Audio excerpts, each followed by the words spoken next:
Hello and welcome to my video on the impact of inflation on the economy. My name is Bernie Carter and I'm your host. If you like the content and find it helpful, please like, comment, and subscribe to my channel, or simply share it with a friend or family member whom you love and may find it helpful. Thanks. Now let's get into the video. Inflation is a measure of the rate at which prices for goods and services are rising. Inflation has been relatively low in the past decade, averaging around 2% per year. However, during the pandemic, inflation increased to a peak of around 9.7%, causing your basic home necessities to rapidly increase in prices. The impact of inflation on businesses: as input costs such as raw materials go up, businesses decided to raise their prices to maintain their profit margins. This has led to a spiral of rising prices as businesses pass on the cost to consumers, who then have to pay more for the products and services they need.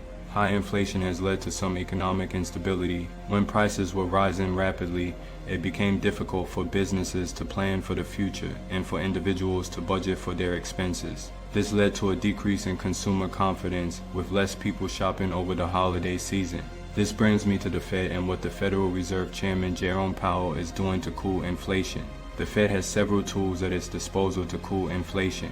These include: 1. Raising interest rates. The Fed can raise the federal funds rate, which is the rate at which banks lend money to each other overnight. This makes borrowing more expensive, which can slow down economic growth and reduce inflation. 2. Reducing the money supply. The Fed can also reduce the money supply by selling government securities. This reduces the amount of cash in circulation, which can make borrowing more expensive and slow down economic growth. 3. Forward guidance. The Fed can also use forward guidance, which is when the Fed gives an indication of its future monetary policy. This can reduce uncertainty in the economy and help to keep inflation expectations in check. 4. Quantitative tightening. The Fed can also use quantitative tightening, which is when the Fed reduces the size of its balance sheet. This can decrease the amount of money available in the economy and can help to keep inflation in check.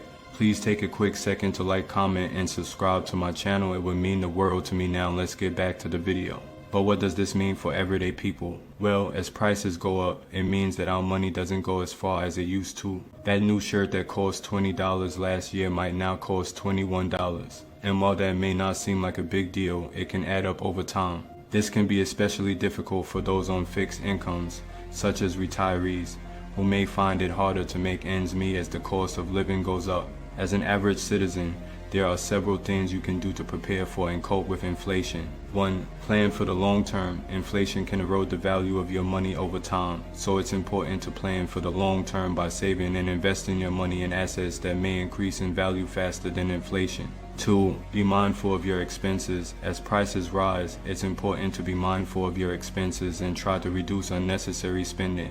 3. Invest in assets that may appreciate in value. As an average citizen, you can consider investing in assets that may appreciate in value over time, such as stocks, real estate, or precious metals. 4. Review your budget. Reviewing your budget and identifying areas where you can cut back on expenses can help you to better cope with rising prices. 5. Look for ways to increase your income. You can also look for ways to increase your income, such as by asking for a raise at work, starting a side business, or finding a higher paying job. 6. Keep informed. Keep informed of the economic conditions and the actions of the Fed. This can help you to better understand how inflation may impact you and your finances and help you to make better decisions. It's important to note that these are general suggestions and the best course of action will depend on your personal financial situation and goals. It may be helpful to seek professional financial advice to help you plan for the long term and cope with inflation. So, as you can see, inflation can have both positive and negative effects on the economy.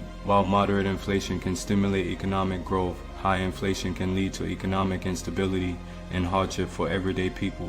Overall, the effects of inflation depend on the rate of inflation and the overall state of the economy. Thanks for watching, and be sure to tune in next time for more insights on the economy. If you have any tips that could help someone else reduce expenses during this time, please share in the comments below. Don't forget to like, comment, and subscribe to my channel for more content. Thanks for watching.